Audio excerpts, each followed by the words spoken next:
Hola, ¿qué tal? Muy buenas tardes. Nuevamente estamos aquí en la iglesia Torre Fuerte compartiendo esta palabra, esta enseñanza, en esta serie que hemos titulado Principios y que hoy queremos ver un tema muy importante para el cristiano, como todos los que estamos viendo. Hoy quiero hablarle acerca de un tema que poco se trata en las iglesias, un tema muy necesario, pero que poco se trata en las iglesias porque es un tema que el enemigo no quiere que tú lo conozcas porque él sabe que si tú lo conoces y si tú sabes manejarlo, vas a tener victorias sobre él. Y entonces, mira, me gustaría que fuéramos a Jeremías capítulo 7, versículo 16, porque aquí está un pasaje muy importante. Jeremías 7:16 es palabra del Señor a Jeremías y dice de esta manera: Tú pues no ores por este pueblo, no levantes por ellos clamor ni oración, no intercedas ante mí, porque no te escucharé. Lo vuelvo a repetir: no ores por este pueblo. Dios le está diciendo al profeta: escuche, no levantes por ellos clamor ni oración, no intercedas ante mí, porque no te escucharé. Hoy quiero hablar del tema yendo más allá de la oración. Y quiero hablarle acerca de la intercesión, ir más allá de la oración, de el simplemente hablar con Dios y exponer nuestras necesidades y presentarnos en la presencia del Padre para pedir. Yo quiero hablarte acerca de cuando a nosotros como cristianos nos toca dar en la intercesión. Vamos a ver las tres etapas de la intercesión, pero el tema que yo le quiero tratar es yendo más allá de la oración. Y comienzo a decirle a usted que en la cruz de Cristo, tenían que darse dos postes cruzados, el horizontal y el vertical, porque esto nos habla acerca del principio y de la cultura del acuerdo en el sector de la intercesión, vertical y horizontal. Cuando nosotros nos vamos más allá de la oración y nos metemos al tema de la intercesión, a la práctica de la intercesión, nosotros entonces, como dice el apóstol Pablo, estamos pidiendo como conviene, pero también nos estamos poniendo de acuerdo con Dios para orar conforme a su voluntad y que entonces sucedan las cosas. Recuerde que la palabra dice que Dios no quiere que nadie se pierda, sino que todos procedan al arrepentimiento. Lo más importante y la necesidad más importante que tiene el ser humano es la de ser libertado de la cautividad del pecado, la de tener salvación en su vida, en su alma y tener vida eterna. Entonces, cuando tú empiezas a meterte al tema de la intercesión, cuando tú vas más allá de la oración, principalmente, tú vas a pedir que los cautivos sean libertados, que los quebrantados sean sanados, que los que no son salvos tengan acceso a la salvación. Porque si depende de nosotros, de nuestra intercesión, que la gente conozca y se acerque a Jesucristo y se acerque a Dios el Padre por medio del Hijo. Ahora, quiero decirte y quiero aclarar que la guerra espiritual no es lo mismo que echar fuera demonios. Porque en la expulsión de demonios se requiere un contacto con la persona que tiene manifestaciones espirituales diabólicas. Pero en la guerra espiritual no siempre hay contacto con el objeto que pretendemos conmover. Escucha, esa es la gran diferencia. En la expulsión de demonios tienes que estar presente para tú hacer allí la intercesión, la oración de liberación para que esa persona sea libertada de estos espíritus inmundos que la están controlando. Pero en la guerra espiritual no siempre hay contacto y muchas veces incluso la persona por la que nosotros estamos intercediendo ni siquiera se va a dar cuenta de que nosotros lo estamos haciendo, pero va a sentir los efectos de la guerra espiritual y de la intercesión, porque la intercesión es el primer paso y el fundamento de la guerra espiritual. Ahora, hay que entender que la guerra espiritual se basa en eventos proféticos, en el accionar por el Espíritu, en decretar palabras jurídicas o hacer declaraciones jurídicas donde nosotros reclamamos a esa persona, se la reclamamos a Dios y le decimos al enemigo que deje de tener influencia sobre esa persona, para que esa persona tenga acceso al conocimiento de Jesucristo. Ahora, en la guerra espiritual se toca también el shofar. El shofar es una especie de cuerno, de carnero, que desde la antigüedad se usaba para convocar al pueblo a la guerra, para convocar al pueblo a las fiestas. Y en el shofar, cuando el shofar se toca, se obtiene un sonido que es muy parecido al sonido de una víctima, de una oveja, de un animal que está siendo sacrificado. Pero a la vez, este sonido es el sonido de la victoria y de la libertad. También se dice que es el grito de la víctima que sustituía en la antigüedad al ser humano, que había confesado su pecado, y entonces había una sustitución para que la víctima fuera ofrecida como sacrificio para que sus pecados fueran remitidos. La víctima emitía un grito que la identificaba precisamente como haber sido ofrecida en sustituto o sustitución del ser humano, que entonces al aceptar sus pecados, lo vuelvo a repetir, entonces sus pecados le eran remitidos. Pero Cristo, nuestro sustituto en la cruz del Calvario, hizo el sacrificio final por nuestros pecados. Así que Cristo en la cruz del Calvario, su grito, cuando Él dijo, consumado es, tetelestai en griego, cuando Jesucristo dijo, consumado es, su grito no fue de una víctima, su grito fue de una victoria, porque Él obtuvo la victoria en la cruz del Calvario para nosotros. Y nosotros tenemos que entender que todo esto es el fundamento de la intercesión y de la guerra espiritual. Tenemos que entender que las palabras en la intercesión son importantes para hacer la guerra espiritual. Ahora, la pregunta es, porque hablamos más del tema más allá de la oración, y vamos a ver el día de hoy las 3 etapas de la intercesión. Ahora, ¿qué es la intercesión? Nos preguntamos, ¿qué es la intercesión? Déjame decirte brevemente que la intercesión es una forma mayor y legal para decir las cosas y para reclamar las cosas en la esfera espiritual. Es una forma mayor, por eso decimos más allá de la oración. Es la forma mayor y legal, porque fíjate, Dios lo ha establecido en su palabra, la intercesión está establecida en su palabra, es una forma legal para decir, para reclamar las cosas en la esfera espiritual.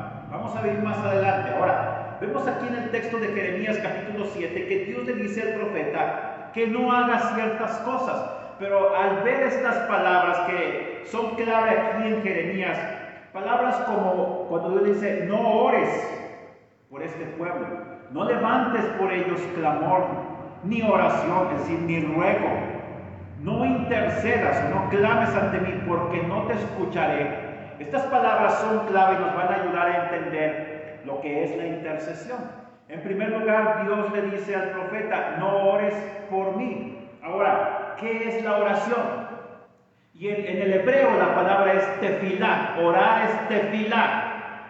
¿Qué es la oración? Es articular palabras con entendimiento, es decir, tú estás consciente, pero no necesariamente tienes un método.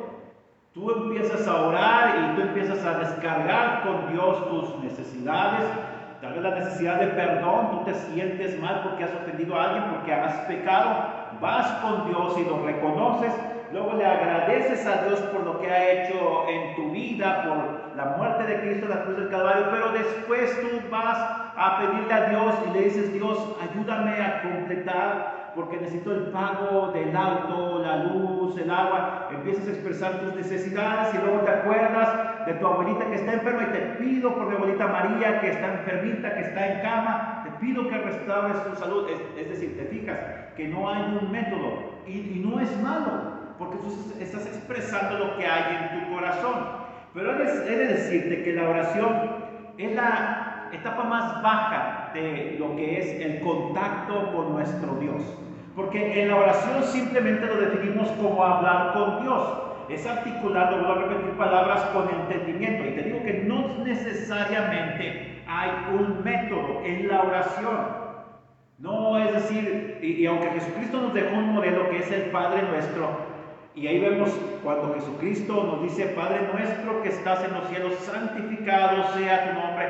Y ahí en el modelo de la oración que Jesucristo nos dejó, vemos que Jesucristo empieza mostrándonos que debemos de alabar al Padre en primer lugar, de adorarle, santificar su nombre, no solamente con nuestras palabras, sino también con nuestra vida.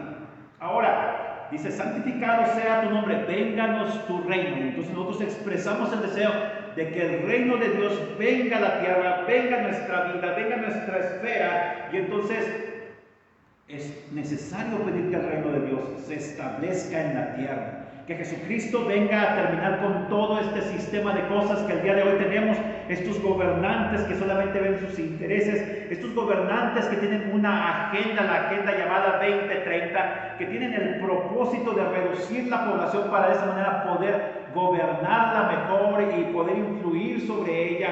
De estos gobernantes que quieren resetear la economía mundial y que están llevando a la quiebra naciones como Sri Lanka, que están llevando a la quiebra empresas que han producido a través de la guerra, a través de esta pandemia, a través de la inactividad económica, ellos han producido una crisis económica de alcances mundiales como hace mucho no se veía sobre la faz de la tierra. Y que tú y yo estamos sintiendo los efectos de esta guerra. Ahora, estos gobernantes tienen que ser sustituidos por el gobierno de Jesucristo sobre la tierra. Y Él un día va a venir sobre esta tierra y va a gobernar, va a poner un gobierno realmente perfecto, un reinado espiritual desde la ciudad de Jerusalén, que va a ser la capital mundial. Y Jesucristo va a ser el juez y el gobernante y el rey sobre la tierra. Y entonces en esa época nadie que haga pecado va a quedar impune, porque todos sus pecados inmediatamente se van a dar a la luz. No va a haber corrupción, escucha, no va a haber enfermedad. Vamos a realmente lo que los gobernantes el día de hoy anhelan, lo que estos grupos de poder que están detrás de las bambalinas, que son los que realmente son los dueños del mundo y gobiernan al mundo, los llamados Illuminati, y esta gente que gobierna el mundo van a ser desplazados, y ellos lo que anhelan es establecer un reinado, pero no a través de Jesucristo, sino a través del oponente de Jesucristo, que nosotros conocemos como el anticristo. Y un día lo van a llegar ellos a lograr. Después de que el arrebatamiento ocurra sobre la tierra, el gobierno del anticristo se va a establecer sobre la tierra. Van a venir 7 años de catástrofes que conocemos como la gran tribulación, las séptimas, la última, la 70 o la semana número 70 de Daniel. 7 años de tribulación y gran tribulación, de aparente paz. Mira, escucha, el día de hoy la gente dice, es que ya estamos en el final de los tiempos. ¿Por qué razón? Porque Jesucristo dijo que habría guerras y rumores de guerras. Pero si tú lees Mateo capítulo 24, donde viene ese pasaje, Jesucristo nos da un consuelo a nosotros y nos dice, pero no es el fin. ¿Cuándo va a ser realmente el fin de las cosas? ¿Cuándo va a empezar esta etapa que conocemos como la gran tribulación, el gobierno del anticristo sobre toda la tierra? ¿Sabes cuándo? Dice el apóstol Pablo, cuando haya paz y seguridad sobre la tierra, cuando el anticristo logre formar una paz sobre toda la tierra, cuando los árabes con los israelitas lleguen a un acuerdo de paz para establecer el templo de Jerusalén, cuando ellos logren llegar a un acuerdo para gobernar, todo esto instancias del anticristo, que va a ser un poderoso político a nivel mundial, un poderoso gobernante, y va a establecer la paz. Escucha, cuando llegue la paz, entonces es cuando debemos de tener cuidado y darnos cuenta de que esto ya es el fin, y que se ha desencadenado el fin sobre la tierra, cuando llegue la paz, porque mientras va a haber paz establecida sobre toda la tierra, este nuevo gobierno, el gobierno del anticristo, que va a ser un gobierno mundial, escucha, cuando esto ocurra, y después del arrebatamiento de la iglesia, aquellos que se nieguen a aceptar el anticristo y que se den cuenta de que todo lo que estaba en la escritura se está cumpliendo, esa gente va a ser perseguida. Los 144,000 testigos van a salir a predicar a través de toda la tierra. Multitudes y millones se van a convertir a Jesucristo. Y esta gente va a ser perseguida. Van a establecer campos de concentración para todos aquellos que se oponen al gobierno del anticristo, aquellos que se niegan a llevar su marca, a adorarle. Y este va a ser el gobierno. Entonces, por eso nosotros tenemos que pedir que el reino de Dios sea establecido sobre la tierra. Y es algo profético porque nosotros vamos más allá del gobierno que está el día de hoy sobre nuestras naciones, que ha demostrado que es un fracaso. El gobierno anticristo que va a venir tarde o temprano y que también va a ser un fracaso. Y nosotros queremos un reino espiritual, un reino mayor, un reino perfecto, un reino donde tú y yo vamos a estar realmente en paz. Y estos son sucesos escatológicos que se tomaría muchas sesiones poder explicarlo. Yo te estoy haciendo simplemente un breve resumen, un panorama, para que tú entiendas lo que dentro de Jesucristo, mira, la importancia del modelo de oración de Jesucristo.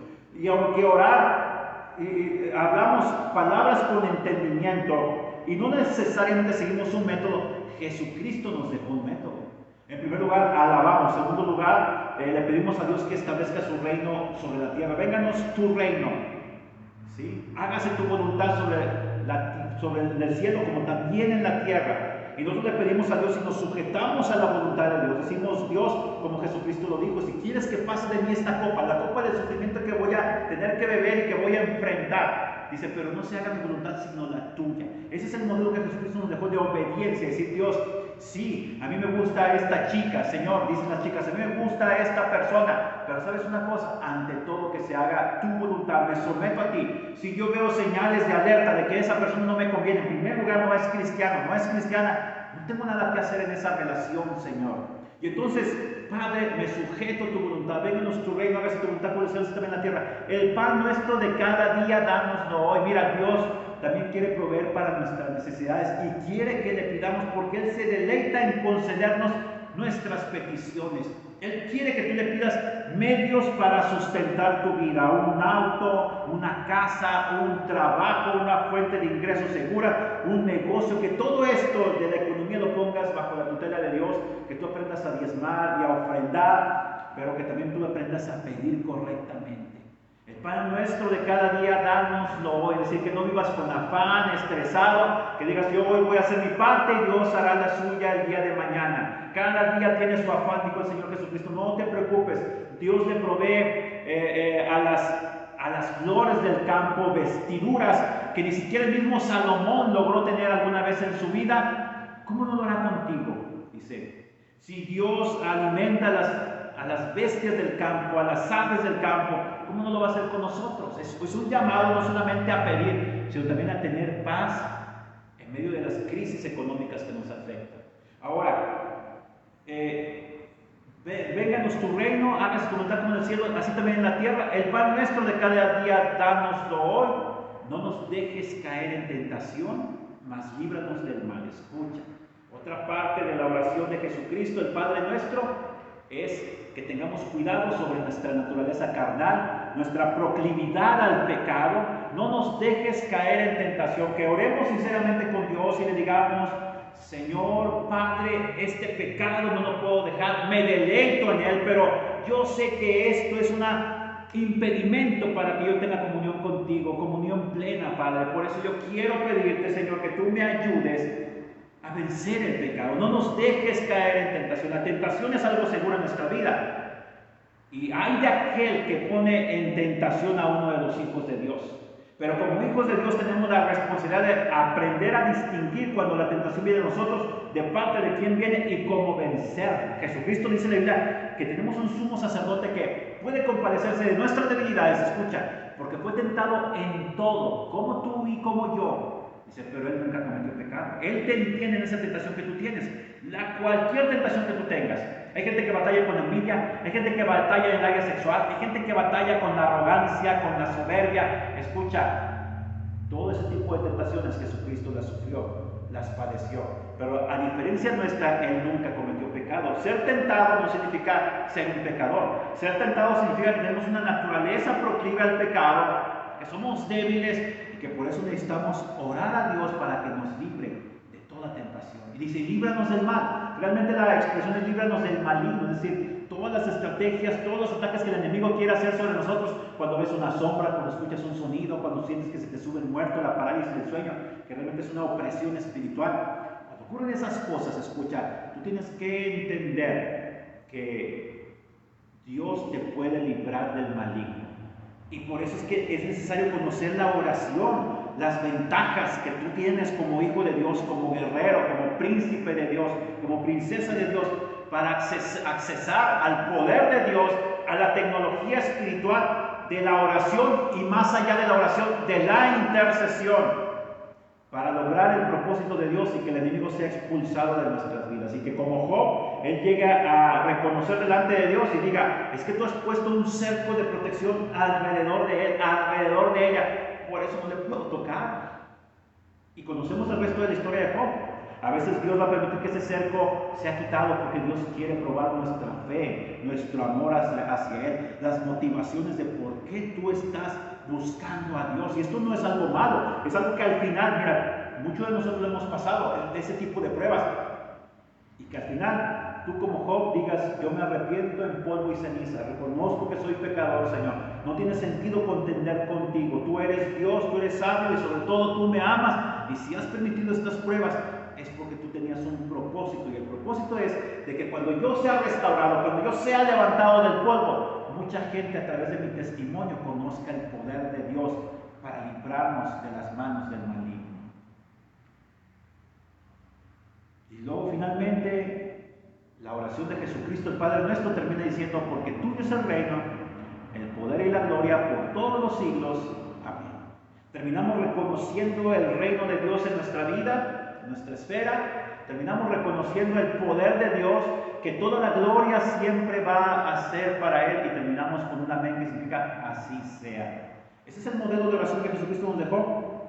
Y en la oración, pero también te lo digo, no necesariamente tienes que seguir este modelo, porque a veces urge, como Nehemías, cuando estaba frente al rey, había estado cerca de 6 meses orando, clamando a Dios, porque dice Nehemías que el tiempo había llegado, se habían cumplido las semanas, el tiempo, los años en los cuales el pueblo de Israel ya había pagado por su pecado. Y él dice, Dios, yo quiero que me des sabiduría, que me des inteligencia, que me abras puertas ante el rey de este imperio, para entonces yo poder ir a restaurar a la nación de Israel, a las tribus de Judá específicamente. Y cuando él está ante el rey y el rey nota el semblante decaído, y recuerda que él era el copero, él probaba el vino antes que el rey, la comida antes que el rey, para que no estuviera envenenada, para comprobar que no estuviera envenenada. Y entonces Nehemías ahí tenía su semblante decaído porque era tanta la aflicción que ya no la podía esconder. Entonces el rey se da cuenta, le dice, ¿qué es lo que pasa? Veo tu rostro afligido. Nehemías se llena de terror porque era esto algo muy grave, podía ser llevado a la cárcel, podía ser incluso muerto en ese instante.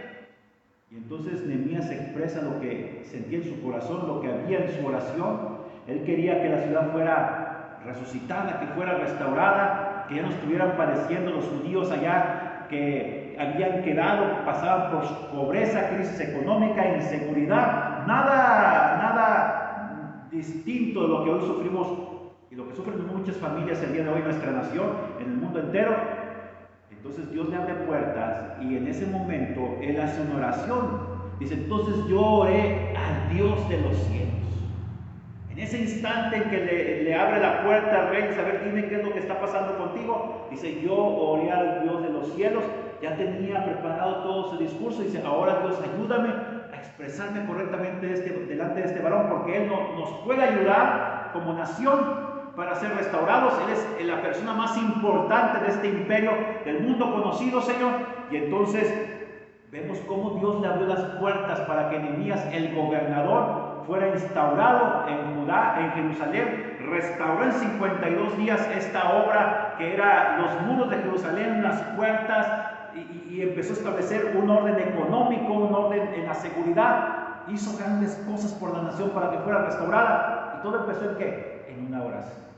Pero cuando él tuvo la apertura para expresar su necesidad delante del rey, Nehemías, no sabemos qué fue lo que pasó por su mente, pero dice, entonces yo oré al rey de los cielos y hizo una oración en segundos. Como a ti te ha pasado, escucha, cuando estás a veces en un trámite del gobierno y dices, Dios, que pasen toda la documentación para que mi negocio pueda ser abierto. Es una expresión que le llaman oración jaculatoria. Son oraciones rápidas donde surge la necesidad de ese momento. Cuando tú a veces estás en el quirófano, viene el médico, estaba ahí tu esposa, tu esposo, tu hijo, tu madre en el quirófano, entonces viene el médico, no sabes cuál fue el resultado de la oración, era de la oración, de la petición que tú tenías delante de Dios, pero la operación era una operación muy peligrosa. Entonces tú dices: Dios, que el resultado haya sido favorable para mi familiar, Señor, que ese tumor haya sido extirpado. Llega el médico y te dice: ¿sabe qué? Está fuera de peligro, va a haber una restauración,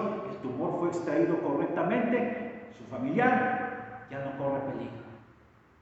Y esas son las oraciones que a veces tenemos que expresar rápidamente. Por eso es necesario que estemos en contacto con Dios diariamente, para que sepamos cómo pedir como conviene, dice el apóstol, pedir correctamente e ir más allá de la oración, ir hacia la intercesión. Es el tema que te estoy platicando el día de hoy, que te estoy compartiendo en este día, en esta noche. Y escucha, la oración, lo vuelvo a repetir, es articular palabras con nuestro entendimiento, y eso es muy importante, el entendimiento, saber lo que pides, saber lo que expresas. Y te digo que no necesariamente hay un método, aunque un método nos ha sido dado. En segundo lugar, encontramos la expresión clamor, y en hebreo es rinah, R-I-N-A-H al final, rinah, clamor. Y Dios le dice al profeta Jeremías: no clames delante de mí por este pueblo. Y entonces la palabra clamor, aunque lo vemos de una forma negativa en el texto de Jeremías 7:16, nos enseña la palabra clamor, que era algo que los profetas hacían. Ellos oraban, ellos clamaban. ¿Y qué es el clamor? Es insistir pidiendo una cosa con diferentes sentimientos. Esto incluye el lloro, incluye el grito. A veces llegas el momento en que estás delante de Dios y te desahogas, como por ejemplo Isaías, en el libro de Isaías capítulo 6, dice que él dice y expresa cuando él vio su pobreza espiritual, su podredumbre espiritual, al compararse con Dios que estaba en su trono, y dice: ¡ay de mí, que soy hombre muerto! Porque siendo hombre de labios inmundos y habitando en medio de un pueblo inmundo, han visto mis ojos al Rey, Jehová de los ejércitos. Y yo mi voz la he modulado para no gritar. Pero Isaías, él gritó porque es lo que él sentía, y él clamó delante de Dios, porque a veces la oración, y ir más allá de la oración, te lleva al clamor, que es insistir pidiendo una cosa con diferentes sentimientos. Cuando este hombre llamado Moisés, el pueblo había pecado haciéndose un toro con plata, con oro, con metales preciosos, y Dios le dijo: voy a destruir este pueblo porque son unos idólatras. Entonces, ¿qué fue lo que hizo Moisés? Moisés clamó. Moisés le dijo, y Dios le había dicho: ¿sabes qué? Los voy a destruir a ellos, y de ti voy a levantar una nación más poderosa, una nación que sí me obedezca. Y Moisés clama y le dice: Dios, no puedes hacer eso, porque las naciones vecinas van a decir: mira, para eso los sacó al desierto, para matarlos. Moisés clama, pero también razona con Dios. Y Moisés, seguramente allí en el monte, en medio del fuego, en medio de la tormenta, de la tempestad, él estaba clamando a Dios y él estaba gritando. Entonces él llegó incluso hasta llorar, porque él amaba al pueblo de Israel, que era como un niño. Tenía la mentalidad de esclavos, la mentalidad de idólatras, tenían que ser reeducados.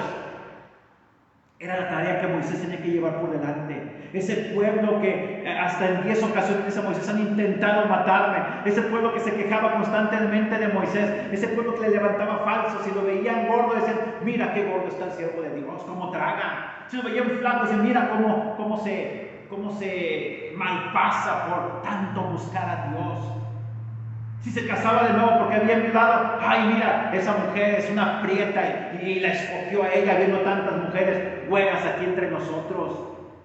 Tanto juzgaban, tanto criticaban a Moisés, y sin embargo Moisés nos enseña a clamar por aquellos a los cuales tú amas.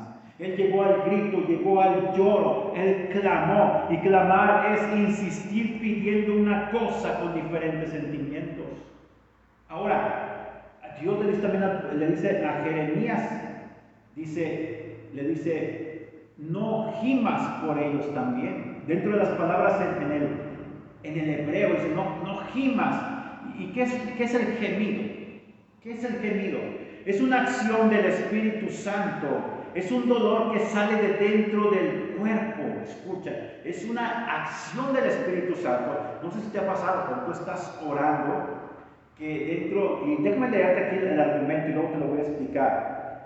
Es un dolor que sale de dentro, una sensación que sale de dentro del cuerpo, lo que se llama el plexus solar. El plexus solar es una parte que está aquí en nuestro vientre, a la altura del ombligo y un poco más arriba. Y esa parte de nuestro vientre se ha demostrado científicamente que está llena de conexiones neuronales, es decir, tenemos neuronas en esa parte de nuestro cuerpo.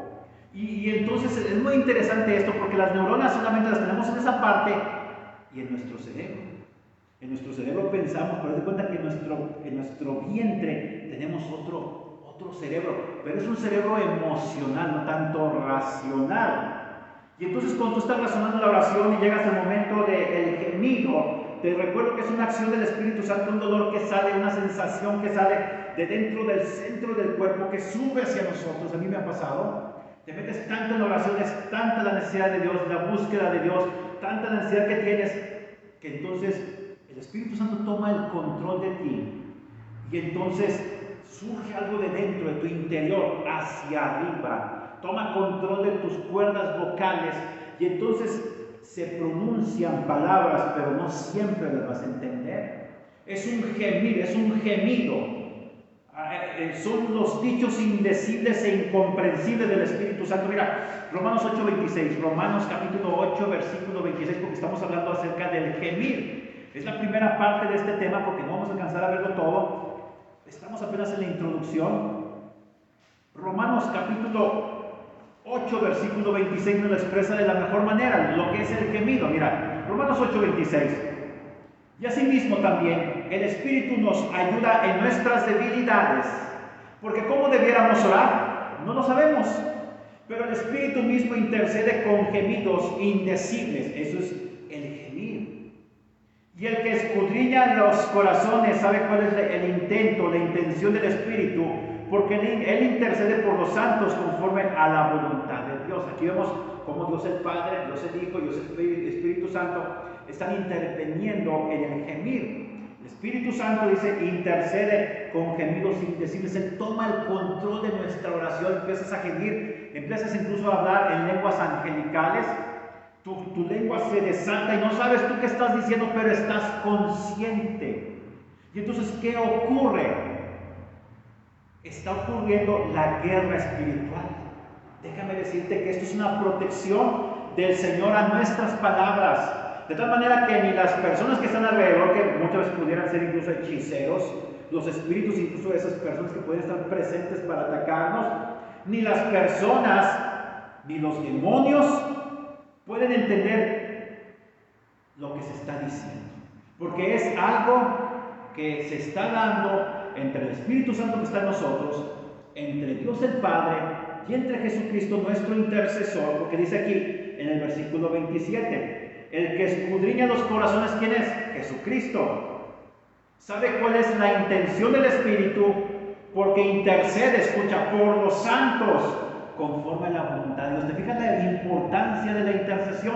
El máximo intercesor que tenemos, ¿quién es? Jesucristo, porque Jesucristo ahí en la cruz del Calvario, Él estableció el acuerdo de la intercesión. Cuando Él estuvo allí, Él estaba entre el cielo y la tierra intercediendo por nosotros. Dice la Biblia que intercedía por los pecadores. Y aquí vemos cómo intercede por los hijos de Dios. Dice, porque intercede por los santos conforme a la voluntad de Dios. Te fijas que es importante interceder y Jesucristo nos enseña a interceder conforme a la voluntad de Dios. Ahora, es el eco de las mismas palabras de Dios que cumplen un ciclo, escucha, un ciclo de retroalimentación en nosotros y que van a lo más profundo de nuestro espíritu, que reside precisamente en esta área del plexus solar. Es que me estoy esforzando por eso, tengo que tomar aire. Y producen un mover en una nueva etapa de guerra espiritual. Ya pasaste de la oración a la intercesión cuando empiezas a gemir, cuando empiezas a clamar y sigues estando consciente, pero no sabes qué se está diciendo en ese momento porque está, y aunque a muchos no les gusta esta palabra, la Trinidad teniendo comunicación consigo misma, como cuando ellos se pusieron de acuerdo para crear la tierra, para crear al hombre también. Cuando dijeron, hagamos al hombre a nuestra imagen y semejanza, por supuesto que allí había la Trinidad completa, estaban poniéndose de acuerdo para crearnos a los seres humanos. La Trinidad, la palabra Trinidad no existe en la Biblia, pero vemos que existen las tres personas de la divinidad, no tres dioses, las tres personas de la divinidad, el Padre, el Hijo y el Espíritu Santo. Y no hay nada mejor como verlo, no solamente en la creación del ser humano, sino también en la intercesión. Ahora, se cumple un ciclo de retroalimentación y a nosotros como instrumentos de Dios nos lleva a una nueva etapa de la guerra espiritual. Muchas veces tú no vas a saber qué fue lo que se dijo en esa intercesión, en esa retroalimentación divina, pero vas a sentir los efectos. Tú te vas a levantar de aquel lugar donde estabas orando, gimiendo, clamando, te vas a levantar y te vas a levantar como una persona nueva, restaurada. La depresión se fue, muchas veces hasta fuiste sanado. Dios te da la certeza de que esa persona por la que has estado intercediendo, clamando, gimiendo, esa persona va a ser salva. Así que tú dejas de orar por ella porque sabes que Dios ya va a empezar a actuar. Ahora, tenemos aparte la palabra intercesión, porque Dios le dice a Jeremías en Jeremías 7:16, vamos a volver a Jeremías 7:16, Jeremías capítulo 7, versículo 16, tenemos aquí la palabra y vemos aquí cómo los profetas, ellos eran encargados de interceder, dice, no ores por este pueblo, no levantes por ello clamor o riná, ni oración, no intercedas. Esta es la palabra paga, así como lo entiendes, P-A-G-A en hebreo. ¿Sí? Dice, no intercedas ante mí porque no los escucharé. Es decir, el pueblo estaba tan metido en la idolatría que Dios dijo, aunque tú clames, Jeremías, ya está establecido qué va a ocurrir con este pueblo. Van a ser destruidos, van a ser llevados cautivos, y cuando estén en la cautividad y entonces entren en conciencia de lo que hicieron contra mí, entonces yo ahí los voy a restaurar. 70 años después de que todo esto ocurre, Dios levanta a Nehemías para restaurar el pueblo. ¿Te fijas cómo a pesar de todo, las oraciones, la intercesión de Jeremías, cobró efecto porque se cumplió lo que él quería, que el pueblo fuera restaurado, pero el pueblo tenía que ser disciplinado? Y es lo que muchas veces no entendemos cuando estamos intercediendo por alguien para que sea salvo y vemos que esa persona, lejos de acercarse a Dios, se pone peor, se aleja más de él aparentemente, más rebelde se pone esa persona. Déjame decirte que Dios está poniendo el dedo en la llaga del corazón de esa persona. Dios está restaurando su corazón y a veces es necesario que Él nos hiera, y a veces esas heridas producen que nosotros nos pongamos más rebeldes, pero al final de esa rebeldía vamos a tener un encuentro con nuestro Dios, porque Él siempre está listo para recibirnos. Por eso es importante la intercesión, interceder por tus seres queridos, interceder por tu esposo, por tu esposa, por tus maestros, por los maestros de tus hijos, por tus hijos mismos, interceder por tus pastores, interceder por nuestros gobernantes. Es importante la intercesión. Y vemos que dentro de esto, dentro de la guerra espiritual, tenemos estas palabras clave: rogar, clamar, interceder. Rogar es palal, clamar es riná, interceder es paga, orar es tefilá. Estas palabras en hebreo son importantes. Y llegando a la intercesión, vemos que la intercesión es el momento en que la persona se niega a sí misma. Recuerda que cuando veíamos la oración, la persona expresa sus necesidades, pero en la intercesión, la diferencia con la oración es que en la intercesión tú haces a un lado todo tu egoísmo, todas tus necesidades por un momento, y tú te pones a clamar, a rogar, a gemir por alguien que tal vez tú ni conoces, tal vez no en persona, pero te ha llegado la necesidad de esa persona, y entonces tú no pides para ti, sino que pides para otros. Esa es la diferencia entre la oración y la intercesión. En la oración pides para ti, en la intercesión pides para otros. Ahora, en la intercesión haces a un lado tus necesidades, tus emociones, y entonces, porque incluso a veces esa persona por la que estás intercediendo, tal vez es tu vecino, un compañero de trabajo que te ha herido, que te ha difamado, que te ha insultado, que te ha golpeado, que te ha humillado. Entonces a un lado tus sentimientos de rencor, de amargura, de venganza, y entonces tú pones en primer lugar la voluntad de Dios. El intercesor ora en todo momento y se une, escucha, a un ejército mundial y espiritual al cual el enemigo teme. Por eso es necesario levantar intercesores más que oradores en la iglesia. Gente que no sea egoísta, gente que empiece a clamar por otros, porque formamos parte de un ejército a nivel mundial. Hay que despertar este ejército, hay que avivar este ejército, hay que resucitar este ejército. ¿Recuerdas aquella visión de Ezequiel? La visión del valle de los huesos secos. La iglesia hoy es como ese ejército que tiene que ser levantado, que tiene que venir el Espíritu Santo sobre él para cobrar vida, para que sea restituido y para que entonces empiecen a hacer una guerra, porque habla de un ejército, hablamos de guerra espiritual. Por eso es importante predicar estos temas, ir más allá de la oración, más allá de lo básico. Ahora, el intercesor ora en todo momento y se une a un ejército mundial, lo vuelvo a repetir, un ejército espiritual al cual el enemigo teme. La intercesión llega donde otros no pueden llegar. La intercesión llega hasta China, llega hasta Corea, la intercesión llega hasta Cuba, la intercesión llega hasta Chiapas. ¿Sí? Yo recuerdo la historia de un pastor que conocí, que él decía que cuando él estaba orando, llegaba a este punto del clamor y él empezaba a orar por las naciones, por las misiones, por los misioneros. Dice que hubo una ocasión en que él fue llevado en el espíritu a una nación de allá de Asia Central, allá al sur de aquella nación grande que conocemos como Rusia. Una nación de Asia Central fue llevado ahí a unos bosques, dice este intercesor, y dice que él allí, dice que él conoció a un hombre. Dice, pero ¿qué hombre no me podía ver a mí? Dice, y ese hombre, dice, yo lo veía y si yo estaba ahí frente a él, estaba orando y yo escuchaba su clamor. Él era una persona que se había convertido al evangelio, pero era perseguido por sus gobernantes, por las autoridades, por sus familiares, y aún así él predicaba el evangelio y a veces tenía que ir a esconder a los bosques porque lo estaban persiguiendo. Dice, y ahí estaba ese hombre clamando delante de Dios, dice. Y entonces dice, un día Dios me permitió que yo me hiciera visible a ese hombre. Y yo le llevé una palabra a ese hombre, una palabra de consuelo. Le dije, todo va a estar bien, Dios tiene el control. No temas predicar de mi palabra, escucha. No temas llegar incluso al martirio. Dice, y ese hombre podía entender mis palabras, aunque él hablaba en un lenguaje, dice, en el espíritu hablábamos el mismo idioma. Dice, y entonces dice, él se levantó. Y él emprendió su camino de nuevo hacia la ciudad, bajó de aquellas montañas porque él entendió la voluntad de Dios. Dice, después de eso, después de 3 ocasiones que tuve esa experiencia y Dios me permitió tener ese contacto con ese hombre, dice, nunca más volví a saber de él, nunca más volví a tener esa experiencia, al menos no de estar con él y compartirle palabras de consuelo, dice, palabras de aliento espiritual. Dice, yo creo que ese hombre fue llevado hasta el martirio por su fe en Jesucristo.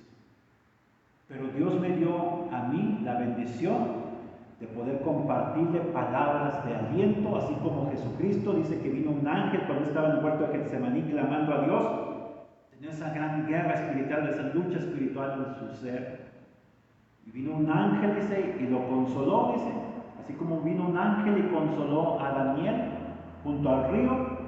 Si a mí Dios me permitió ir a esos bosques que nunca sé en qué país era, solo sé que era en esa parte central de Asia porque Dios me llevó en el espíritu hacia allá y me permitió darle consuelo a ese mártir del evangelio. Ese es el propósito de la oración, levantar un ejército, que seamos guerreros espirituales y hacer presencia donde no cualquiera puede estar. Conozco otra experiencia de otro misionero norteamericano y con esto voy a terminar. Y recuerda que tenemos la segunda parte la próxima semana. Más allá de la oración es el tema. Y este misionero dice que también fue llevado a un país de allá del Cáucaso, entre Finlandia, al sur de Rusia, esa parte boscosa, esa parte donde hay mucha nieve. Dice, yo fui llevado a un campamento de cristianos que habían sido perseguidos. Dice, y cuando yo llego allí, dice, muchos de ellos estaban enfermos, con fiebre, con malaria, disentería, dice, Enfermedades que para nosotros es cuestión de ir al médico y somos sanados, dice, pero ellos estaban en medio de la nada, recuerdan, muchos estaban hambrientos, dice, y yo soy llevado ahí con ellos, dice, muchos, dice, no tenían sus miembros, no tenían piernas, no tenían pies, no tenían manos, porque habían sido incluso llevados hasta la tortura y les habían sido extirpados algunos miembros, otros estaban ciegos porque les habían sacado sus ojos, otros no tenían lengua. Por predicar a Cristo les sacaron la lengua. Era un campamento de miserables allí en medio del bosque. Cristianos, escucha, para que conozcan la realidad del mundo y cuán privilegiados somos nosotros y cuán responsables somos nosotros de interceder por nuestros hermanos que están en esos países lejanos. No sabemos lo que se está viviendo en este momento. Dice este misionero, dice, entonces estando allí, dice, ellos me vieron, dice, me vieron ahí, vieron que yo era diferente a ellos por mi vestimenta, obviamente, porque yo estaba limpio, estaba planchado. Ellos no, ellos traían harapos. Pero ahí junto a mí también se manifestó el Señor Jesucristo. Y entonces dice este misionero norteamericano que entonces dice que Jesucristo le dijo, ¿tú crees que puedo sanarlos? Y el misionero le dijo, sí, Señor, yo creo que tú puedes sanarlos. Entonces Jesucristo se acerca a cada una de aquellas personas y empieza a orar por ellos, a impartir su poder sobre ellos, su poder sanador. Y dice, yo lo vi con mis ojos. Sus ojos eran restaurados y recibían la vista. Su lengua era restaurada y empezaron a hablar, dice, y a alabar a Dios. Sus pies eran restaurados, sus piernas, y empezaban a saltar y a danzar, dice, sus manos eran restauradas y empezaban a aplaudir a Jesucristo, dice, yo lo vi con mis propios ojos. Y todo empezó ¿en qué?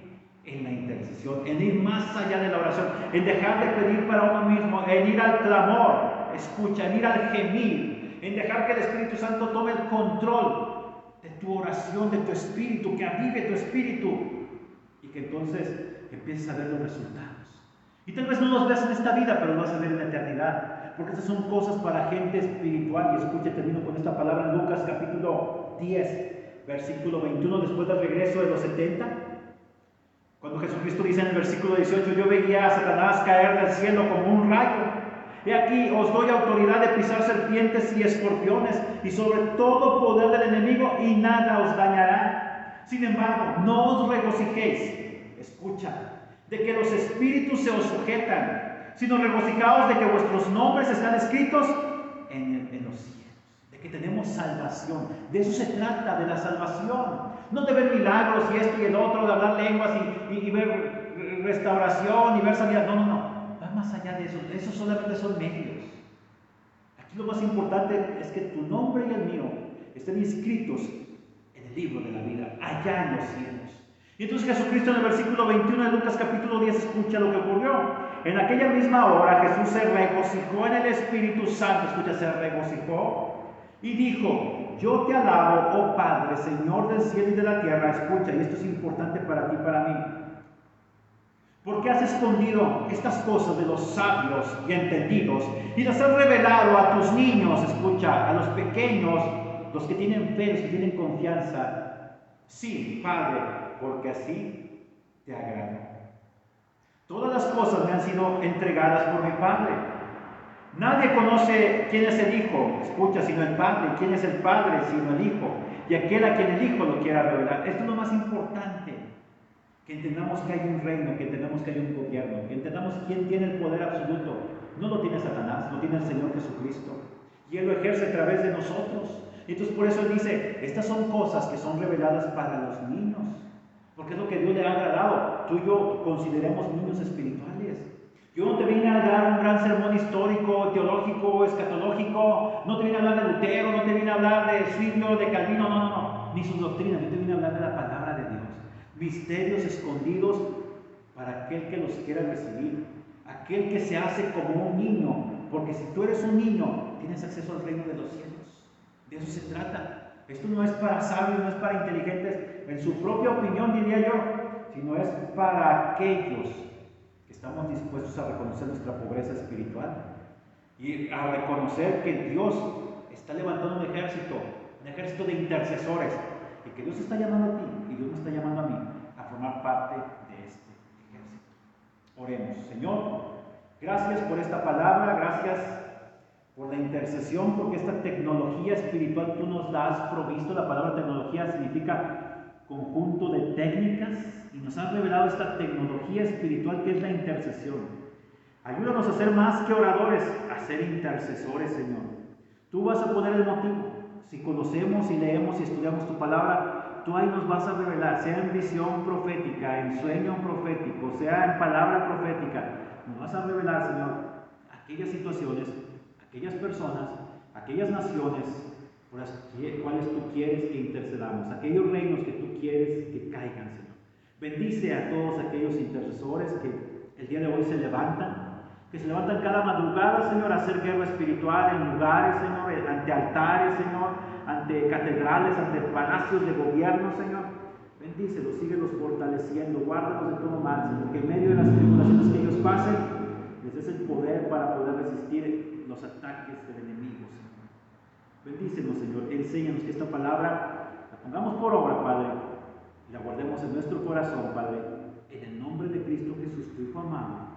Amén, Señor. Bueno, nos despedimos. Yo soy el pastor Salvador Andaco. Te recuerdo que aquí los domingos en Torre Fuerte tenemos reuniones todos los domingos a las 10:30 de la mañana, los miércoles a partir de las 7:30 de la tarde, ya noche casi. Yo te recuerdo que yo soy el pastor Salvador Andaco. Aquí estamos listos para recibirte. También el pastor Víctor Lucio. Esta congregación, que somos una iglesia, pero más que una iglesia, también somos una familia. Y estamos aquí dispuestos a recibirte con el amor que Dios ha puesto sobre nuestros corazones y a enseñarte lo más que podamos cómo buscar a Dios, cómo acercarte a Él y sobre todo saber que tú tienes aquí una familia en la cual refugiarte, gente que te ama, gente que te espera y gente que sobre todas las cosas amamos a nuestro Dios. Que Dios te bendiga y te recuerdo finalmente que Dios no tiene problemas, Él tiene soluciones para tu vida. Gracias.